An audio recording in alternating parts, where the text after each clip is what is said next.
it's kind of hard for me to make a judgment because I've never played it. I'm sorry, Guitar Hero, I've actually never played Beyond Good and Evil. I would like to, and for the most part every review I've seen of it has given it good compliments and has really enjoyed the series Beyond Good and has really liked the game Beyond Good and Evil. So I would like to play it someday, but as I stated earlier, I'm poor. This camera's pretty much all I own. I haven't been able to buy a computer game for almost a year now, and I'm not going to be able to get my hands on this game for probably quite a while. Rob Free RT. What is your bank account details and sort code? My bank account details are, yeah, no. Honestly, it wouldn't matter if I gave you my bank account details and sort code because there's nothing in there. You're not... What was that noise? Jesus. No, it doesn't matter. There's a weird screeching outside. It doesn't matter if I was to give you it or not because I have no money. Flag captured. Where do you think gaming will be in 10 years time? In 10 years time, I think we'll only have gone through maybe 1.5 console cycles because the console cycles seem to be extending. And gaming won't have moved very far. Most people expect really big innovations. I don't think that much is going to have changed.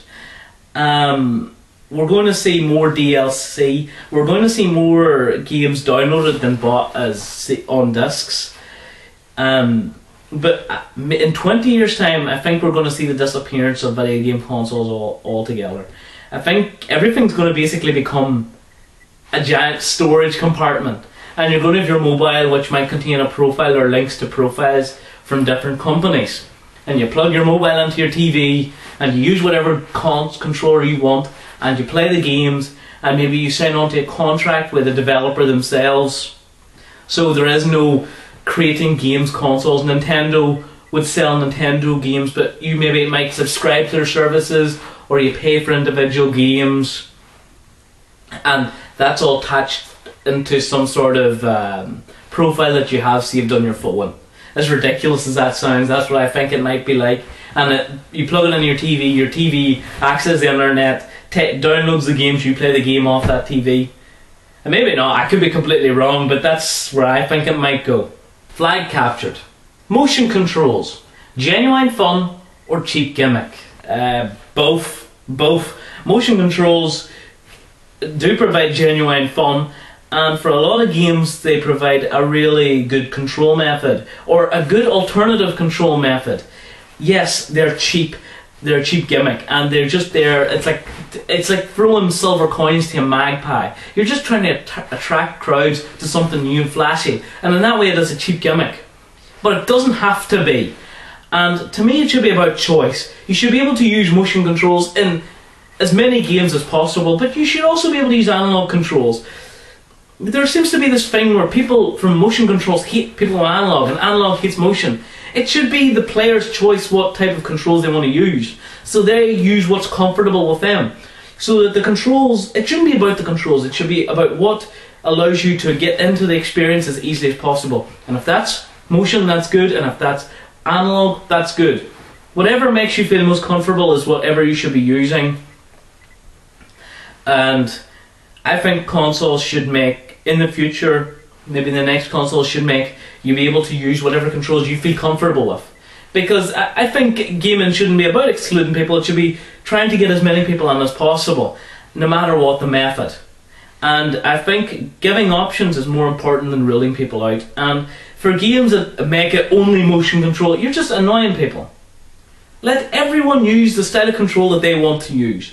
That's what gaming should be about, making everyone feel as comfortable and making everyone enjoy it as much as possible. So it's both. And it doesn't need to be a cheap gimmick.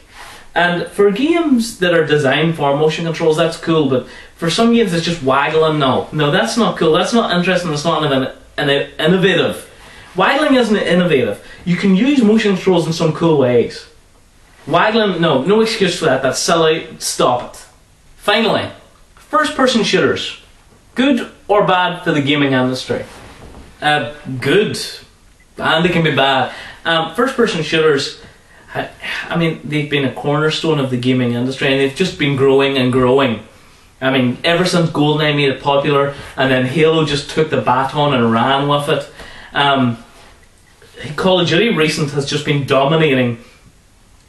First-person shooters are a great genre, because a lot of gaming to me is about it's about making you choose quickly in tight situations. It makes it tense, and I like that tenseness. And first-person shooters can very easily make you think. You have to think on your feet very quickly, or you die. And I like that about first-person shooters, and I like that. But there is too much concentration. But that's a bad way of saying this. The gaming industry is concentrating too much on first-person shooters, and I think they're going to burn it out. And I'd rather they didn't.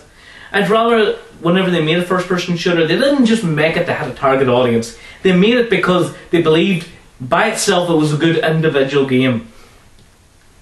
I love Call of Duty, I've said it before, and I'll probably continue to lap them up, but I don't think it should become the main focus of gaming. It should just be another good genre.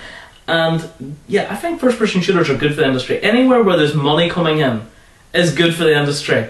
And especially if large amounts are coming in, it means that companies might be more quick to fund small, more artsy projects. If a lot of money's coming in, they know they can risk a little bit more, which is good. But as an overall, yes, shooters are good, but stop concentrating solely on shooters. There are plenty of other great games out there and good genres that you can make interesting and relevant again. Get working on it. JRush. What is your opinion on the user JRush? Alright. You know, some of your comments are interesting, some of them seem just snarky and sarcastic, but I like snarky sarcasm. Sometimes, yeah, you do make good comments and you help with arguments and you spread opinions well, but other times you troll. And I troll too, and I act like a jackass too, so I understand you, yeah. The question is asked by both Cormsey and Slazo.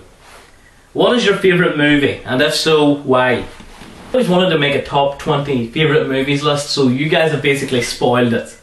So if you want to ever see that video, turn it away for a few minutes. My favourite movie list changes all the time, basically depending on what I've seen recently. And there are a lot of contenders that are up there. One that's always up there for me is True Romance, which I love that film. Even though the soundtrack and the same tunes played over and over again, it's a good tune, but it gets annoying. I love True Romance. And I advise anyone and everyone to go watch it. It's a great movie. I really, really enjoyed the movie Big Fish. I can't remember the director's name. He's big, Alice in Wonderland guy, weird guy. Yeah, I love Big Fish. I think it's a really nice movie. It's kind of fuzzy and heartwarming, but I like it. I just dig the movie. I dig its weirdness. It's such an underrated movie to me. Big Fish, go see it. But the one that I always state as my favourite, maybe unfairly so, it's just a movie that I've watched quite a lot, and I always enjoy it every time. And the movie is Battle Royale. It's an Asian movie. It's about a group of kids being stuck on an island together and being forced to kill each other. And what I like about the movie... Sorry, wine. What I like about the movie is that you can go as deep into the movie as you want. You can sit there and just watch it as if it's a silly action flick and just get into the stupid violence and kids shooting each other. Or you can look for deeper meanings in it. And it's there, you can go deeper into it if you want to go deeper into it. And you can ask yourself questions. Would you kill your best friend in order to save yourself? Would you see it as worth it to kill people so you could see your family again and live a normal life? Or do you feel that killing people would ruin society for you, would change you so much that you couldn't go back to what you were, what you are, I mean? And you can also ask questions about the decisions people make in it. Some people committed suicide in the movie. Some people try and strike back, but are obviously doomed to failure.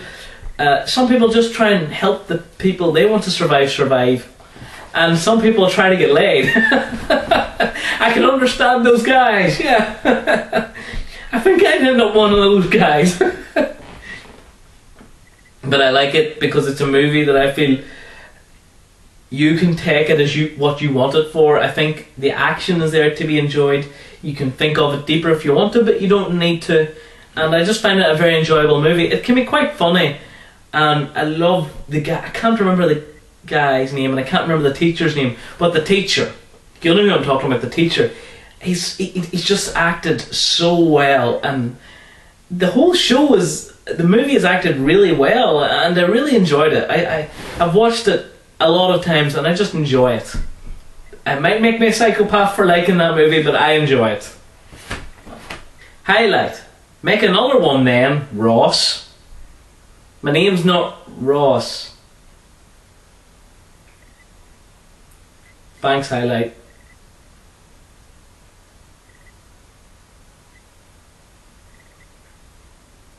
Rafi. If a man killed your goat, would you consider that to be due cause to kill him in return as an act of retribution? No, because a goat's not... Okay, that's going to get me in trouble with animal rights people. No, in retribution I'd probably kill his goat. You know, yeah. No, I'd sue him. I'd sue him or post his name and address on animal rights activist forums. No, I don't value a goat's life as much as humans. Sorry, I just don't. Mainly because they're not, they are kind of self-aware, but they're not as self-aware. You're going to get me in trouble with animal rights people, Rafi. You know. No, I wouldn't kill his goat. And I wouldn't kill him either. Might beat him up. Wouldn't kill him. Might break his car. Yeah, sure. Put sand into his motor, into his fuel cap. That'll wreck it. Do that, sure. Do damage back, but I'm not going to kill him. That's excessive. T-Boy, do you believe in life after love? I can feel something inside of me that I really don't think is strong enough. Yeah, I see what you did there. Yeah, I do believe in life after love. And people can go and love again. Find a second soulmate, sure, why not? Met01D. What do you taste of? Kind of like chicken mixed with roast dried peanuts. I think I need to share. Malice of Yoshi. Yoshi. What are your thoughts on Skyward Sword? For a while, I really didn't like the look of Skyward Sword because of the demo they showed at the E3 show, where Miyamoto was swinging and it wasn't really following the controls. But lots of people were saying it was because the controls weren't working, that they didn't like it. But no, for me, they were focusing on the wrong thing. I like motion controls, but to me they're not the be-all end-all of the game. Especially Zelda. In spite of myself, I do like the really stereotypical Zelda storyline, and I like seeing the big bosses, and I like seeing giant creatures attacking. I like seeing exploration. What I don't really care about is the motion controls. To me, controls are just there to help you perform functions on screen. They shouldn't be about what the game is. No, they shouldn't be what the game is about. What the game is about is adventuring, which is what Zelda is. What Zelda's main focus should be on. So to me, the original demo of Zelda Skyward Sword was horrible.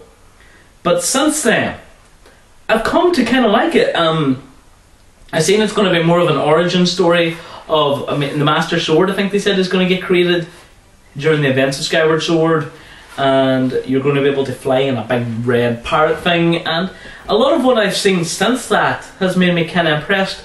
But at the end of the day, I don't want to say too much about Skyward Sword because I'll probably be wrong, and really the truth not the truth is in the taste. You won't be able to know how good or bad it is until you've played it.